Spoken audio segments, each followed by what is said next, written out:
Hi good morning. सीधा सौदा के आज के इस एडिशन में आप सबका, ट्यूसडे एडिशन में आप सबका स्वागत है। और थोड़े से हरे निशान के साथ मंगलवार की शुरुआत होगी, तो एक मंगल शुरुआत होगी। 50 पॉइंट के आसपास के गैप के साथ खुलने के इंडिकेशंस एसजीएक्स निफ्टी आज के सेशन में दे रहा है। तो ये कल के कंसोलिडेशन के बाद थोड़े से अपटिक्स हैं, लेकिन कल की क्लोजिंग लेवल से बहुत ज्यादा गैप के साथ नहीं खुल रहे हैं। फ्लैटिश ही खुलेंगे, 1/4% के आसपास की शायद बढ़त होगी।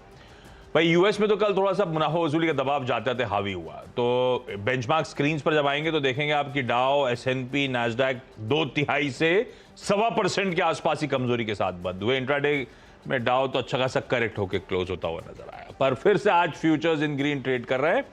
और उन फ्यूचर्स को देखते हुए, और हमने कल थोड़ा सा मंदी को डाइजेस्ट करा था जब इंडियन मार्केट्स क्लोज हो रहे थे मंडे को 3:30 बजे, तो यूएस के फ्यूचर्स वैसे ही 2/3 से 1/3 के बीच में कमजोर थे, तो कुछ हद तक वो डाइजेस्ट किया। आज यूएस के फ्यूचर्स वापस थोड़ा सा अप मूव दिखा रहे हैं। उस बीच एसजीएक्स निफ्टी और कुछ स्पेसिफिक एशियाई पॉकेट्स इन ग्रीन ट्रेड। कंसोलिडेशन टाइप दिन ही वैसे नजर आता है, लेकिन ये तो क्या है कि स्टेडियम में क्या कहते हैं, कमेंट्री बॉक्स में बैठे बैठे बोलना मुश्किल हो जाता है थोड़ा सा। ये तो आपने बस ऐसी हवा में बक बक कर दी। अब आप जरा जूम इन कर दीजिए कैमरा, फील्ड पे लेकर आइए। फील्ड क्राउड वाउड में कुछ कैमरा नहीं लेके जाते हम लोग। पाकिस्तान के मैच में कभी अच्छा लगता है क्राउड में कैमरा। बहुत ही बढ़िया। तो कभी ये जो इतने पीछे लोगों को बिठाए, मैं कभी क्राउड में भी लेके जाएगी डायरेक्टर साहब कैमरा को। भाई ये खैर क्राउड अलग बात है, ये पिच है कैसी? क्राउड की नज़र से देखिए आप पिच को। हम लोग यहाँ से जो देख रहे हैं वो क्राउड की नज़र से देखिए ना, बर्ड आई और वार्म आई की नज़र से। तो कल जो है ना, कल का दिन बड़ा मज़ेदार था। मतलब मैंने देखा मार्केट अच्छा सब कुछ चल रहा बढ़िया। जो सोते समय देखा तो ग्रीन था, सुबह उठे तो उल्टा, उठे तो रेड हो गया। मैंने कहा ये क्या हो गया भाई, ऐसा क्या? कुछ तो ऐसा खबर भी नहीं आने वाली थी। ओपेक की खबर कल शाम को आ गई थी, सबको डिस्काउंटेड था। तो 2 लोगों के बयान अभी हम लोगों ने जिक्र किए, उन लोगों ने अपने अपने ज्ञान दिए। दिलचस्प ये है कि आप उस बात को तवज्जो देना जो नेगेटिव है, उसको तवज्जो क्यों नहीं देना जो पॉजिटिव है? तो इसका इंटरप्रिटेशन ये हो सकता है, ये समझ ये हो सकती है कि मार्केट चूंकि बहुत भाग चुका है, मुनाफा वसूली का बहाना बन गया। बहाना चाहिए आपको, बस हल्की सी कोई एक बात बोल दे मैं प्रॉफिट बुक कर लूँ। तो ये दिखाता है कि मार्केट के अंदर एक डर है, और ये स्वाभाविक है, होना भी चाहिए। क्योंकि जब सब कुछ अच्छा होता है ना, तो अचानक से कुछ भी हो सकता है। एग्जैक्टली कल वही हुआ, बाकी कुछ ऐसा बड़ा नहीं हुआ। 2 स्टेटमेंट जो थे, एक दोनों फेड के थे, एक कह रहे थे गिरेंगे रेट, एक कह रहा था नहीं अभी भी तेज़ी रहेगी। तो मार्केट में प्रॉफिट बुकिंग हुई और डेज लो पे जाके मार्केट बंद हुए। तो कल का बाजार इसलिए, लेकिन हमें लगता है बहुत उससे ज़्यादा कोई फ़र्क पड़ने वाला भारतीय बाजारों को या उससे कोई क्यूज नहीं चाहिए। आज हो सकता है डाउ फ्यूचर्स फिर आपको ऊपर दिखे और शाम तक वो सब ग्रीन में आ जाए, तो उसी हिसाब से ट्रेड करना चाहिए। क्रूड किस वजह से गिरा है इसका एनालिसिस हम लोग करते रहेंगे, लेकिन भारत के लिए अच्छी खबर है। क्रूड नीचे अगर आ रहा है, 90 के नीचे आ जाए, 80 के नीचे आ जाए तो बहुत अच्छी बात है, लेकिन आएगा नहीं, ये आप समझ लीजिए। 80 के नीचे नहीं आएगा वो, क्योंकि प्रोडक्शन कट की जो बात चल रही है उसको और ताकत मिलती है जब ये ओपेक कहता है कि हमको लगता है कि डिमांड कम हो रही है।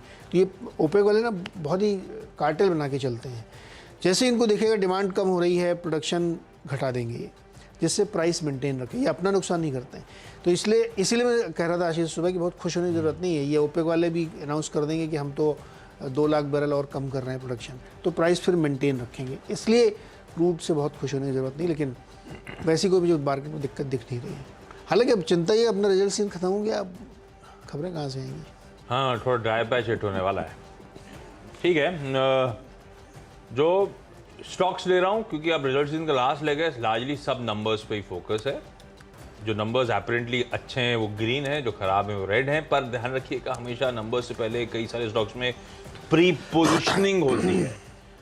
तो अभी कहना मुश्किल है कि वो प्री पोजीशन किसी ने तेजी का कॉल पहले से ले रखा हो तो आज प्रॉफिट टेकिंग के लिए आए, तो थोड़ा सा वॉच आउट करना पड़ेगा। खुलने के बाद वो स्टॉक्स इंडिकेशन देना शुरू करते हैं, तो स्क्रीन जब खुलेगी तब पता चलेगा। पहला पता है, कच्चे तेल पे इतना डिटेल में बातचीत करी और मैंने ओएनजीसी ग्रीन रखा हुआ है, पर ठीक है वो टेक्निकल एडजस्टमेंट, ओपेक का बयान, तो थोड़ा सा मुनाफा वसूली ओपेक में बेंट में आई हो, कच्चे तेल में आई हो, पर ओएनजीसी के नंबर्स में कोई कंप्लेंट नहीं है। और मेरे को लगता है ये चाइना रिलेटेड जो वर्स्ट है वो भाव में ऑलरेडी रिफ्लेक्ट काफी हद तक कर भी रहा है। तो ऐसे में ओएनजीसी के जो नंबर्स हैं उसके चलते इसको ग्रीन रख के चल रहा हूँ। भाई अगर ऐसे ही लॉजिक से चलना था तो कच्चा तेल का उछाल दिखा रहा था, तो ओएनजीसी रेड में क्यों बंद हुआ था? तो बहुत ज्यादा हम क्रूड पे इस समय मूव्स नहीं दिखा रहे कच्चे तेल स्टॉक में, अपस्ट्रीम कंपनी में। नंबर्स अच्छे हैं इसीलिए मेंशन कर रहा हूं, टॉप डाउन बीट है। पहली बात रियलाइजेशन, अब कंपैरिजन क्यों ऑन क्यों नहीं ड्रॉ करता, स्ट्रीट के एक्सपेक्ट कर रही है उसके साथ चलता हूं। 38,320 करोड़ के रेवेन्यूज, 35,560 करोड़ की एक्सपेक्टेशन, ये रेवेन्यूज का आंकड़ा। अब इसके नीचे उतरी ईबीटा 18,811 करोड़ का ईबीटा, मुनाफा आया 12,825 करोड़ का। हमारी बाजार की एक्सपेक्टेशन 9,500 करोड़ रुपए की थी, इसलिए मैंने पहले वर्ड यूज करा टॉप डाउन बीच थी। सारे हेडलाइन नंबर्स आपके सामने मैंने प्रेजेंट कर दिए। कहानी कैसे बदल गई, वो है रियलाइजेशन के नंबर्स। जो स्ट्रीट अपने एक्सपेक्टेशंस पे रियलाइजेशन, नेट रियलाइजेशन में उछाल फैक्टर इन कर रहा था, वो 7% ईयर ऑन ईयर, और असल में रियलाइजेशन जो कल इंप्रूव होकर आए वो 33% year on year net realisation improve हुए, $94.96 प्रति बैरल पे।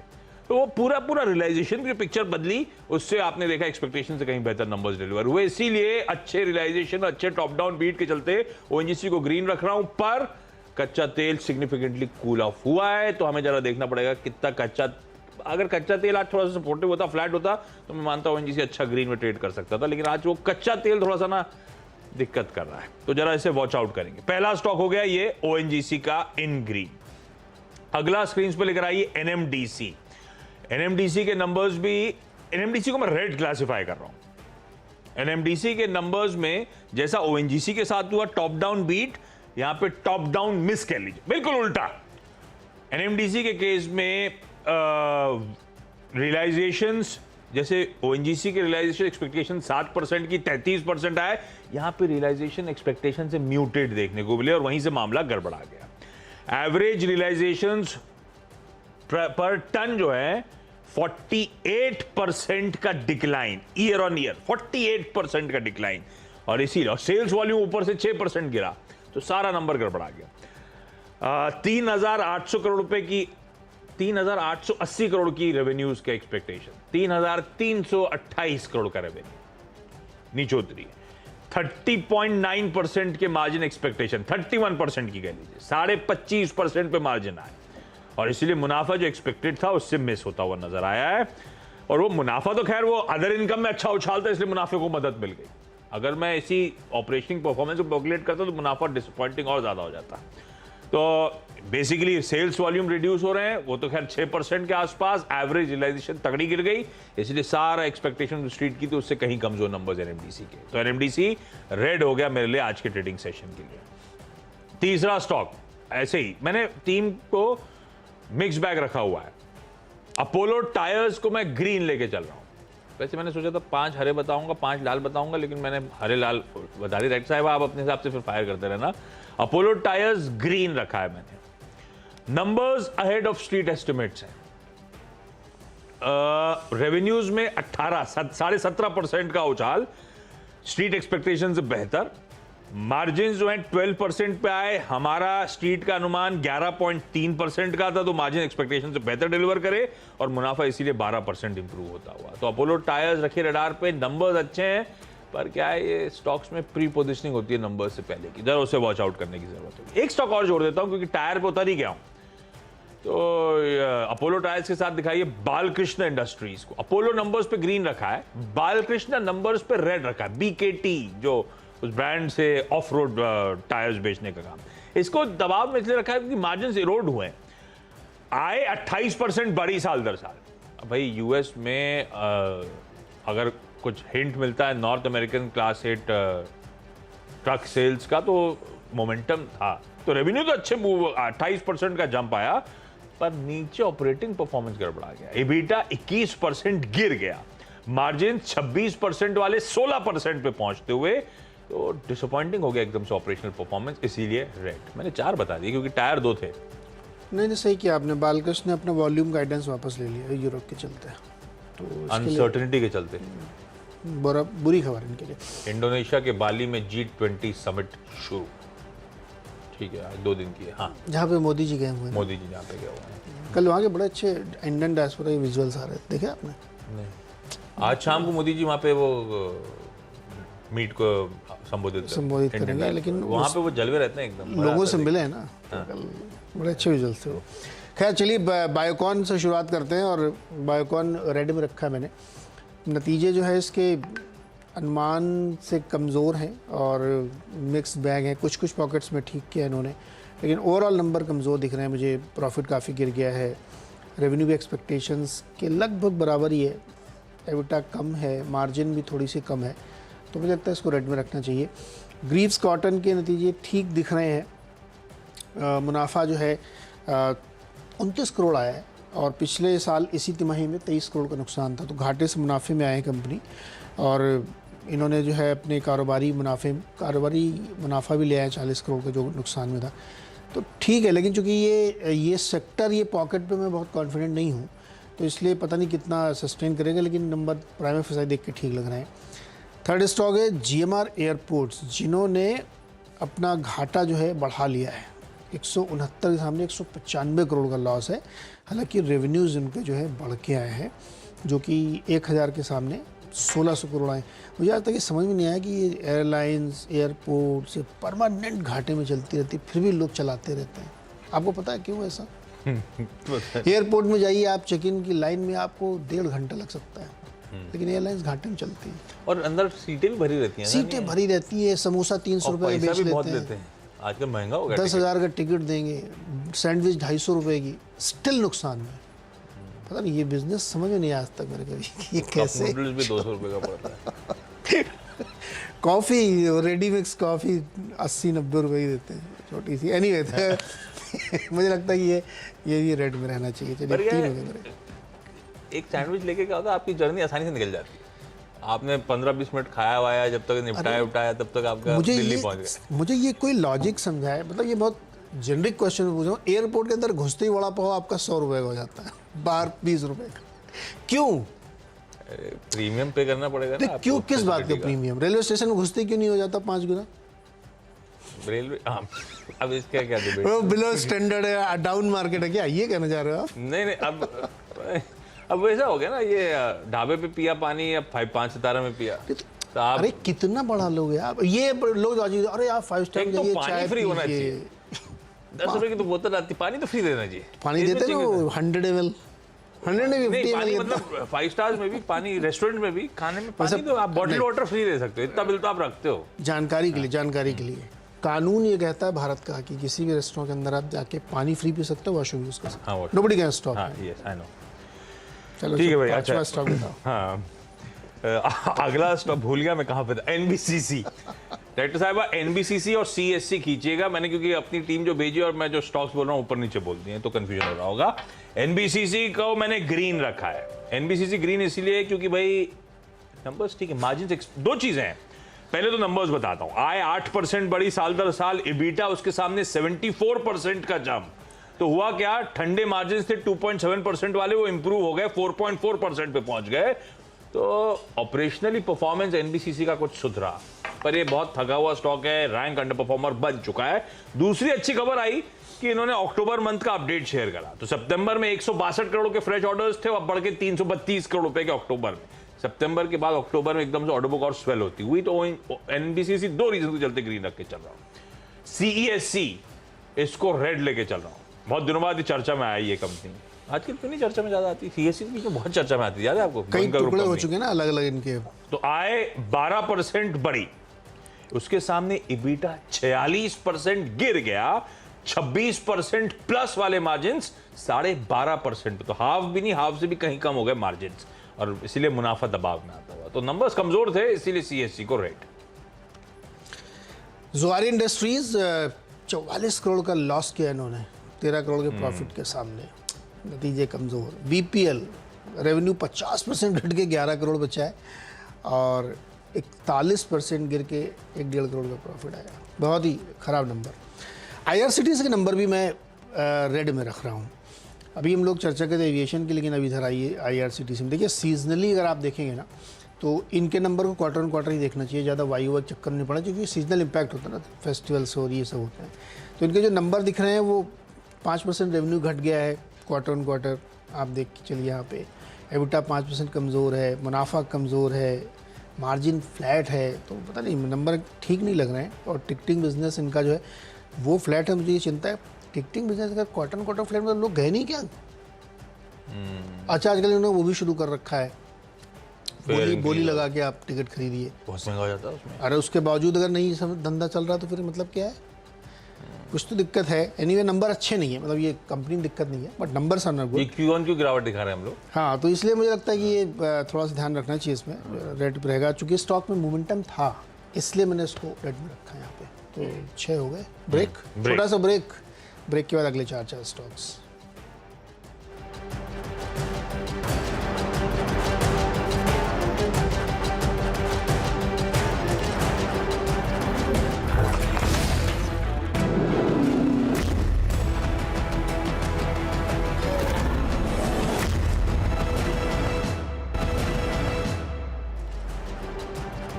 स्वागत है एक बार फिर से आपका। और अगले 4 स्टॉक्स में एक पॉलीप्लेक्स कॉर्पोरेशन, इन्होंने 55 रुपये का डिविडेंड अनाउंस किया। इसमें 35 रुपये स्पेशल डिविडेंड है, 15 रुपये नॉर्मल है, तो थोड़ा सा हो सकता है मार्केट को पसंद है।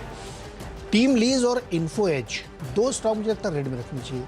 अभी एक नोमुरा की रिपोर्ट पढ़ रहा था मैं, उन्होंने टीम इसके लिए, इन्फो एज के लिए बहुत अच्छी बातें कही हैं, लेकिन अंदर उन्होंने ये भी लिखा है कि रिक्रूटमेंट वर्टिकल में बहुत ही स्ट्रॉन्ग क्वार्टर था डिस्पाइट आईटी में इतना ज़्यादा स्लो डाउन है। अभी थोड़ी देर पहले मैंने एक ट्वीट भी किया है कि पूरी दुनिया की आईटी कंपनीज किस तरीके से ले ऑफ कर रही है। लेटेस्ट अमेजॉन है जो 10,000 लोगों की नौकरी से छटनी करने वाला है। टीम लीज भी वही काम करती है, इन्फोएज का भी एक वर्टिकल है नौकरी वाला जो है इनका मेन तो वही है। अब हायरिंग में देखिए स्लो डाउन आ रहा है, और खासतौर पे आईटी जहाँ पे हाई पेड जॉब्स होते हैं, है ना, तो वहाँ पे अगर स्लो डाउन आ रहा है तो इनके ऊपर असर पड़ेगा ही पड़ेगा। तो मुझे लगता है इनको रेड में रखना चाहिए। और अब वो सब रिपोर्ट दोनों रेड में जा रहे हैं आज। दोनों रेड में जाएंगे, टीम लीज और इन्फोएज। रिजल्ट अच्छा था इन्फोएज के, इसमें कोई शक नहीं है। 2 दिन फट गया स्टॉक बुरी तरीके से। तो बस अब प्रॉफिट फ्राइडे को भी बहुत अच्छे मूव्स थे, कल भी 6-7% भागा है। तो ये बस एक और बहाना आपने दे दिया। 10वां स्टॉक है वेदांत फैशंस। इसको रेड में नहीं ग्रीन में रख रहा हूँ। अभी मैंने एक स्टॉक ढूंढ रहा था कौन सा लें, तो मैंने ईटी खोला तो उसमें एक खबर निकली कि आज से, यानी ये 15 नवंबर से लेके 28 फरवरी तक 32 लाख शादियां हैं भारतवर्ष में, और खूब लोग खर्चा करते हैं दिल खोल के। उम्मीद पे रेड क्यों रख रखा है? ग्रीन रखा मैंने, ग्रीन लिखा भाई ग्रीन कर देना वेदांत फैशन। स्टॉक लाल रखा हुआ था। नहीं भाई, मान्यवर के ब्रांड से इनके जो शेरवानी और कुर्ते पजामे और जैकेट वगैरह बिकते हैं, ये बहुत तगड़े बिकने वाले हैं। मुझे लगता है कि बीता हुआ क्वार्टर और ये क्वार्टर इनके लिए सुपर होने वाला है। और जब फरवरी आ जाएगा तो चौथा क्वार्टर भी बढ़िया निकलेगा।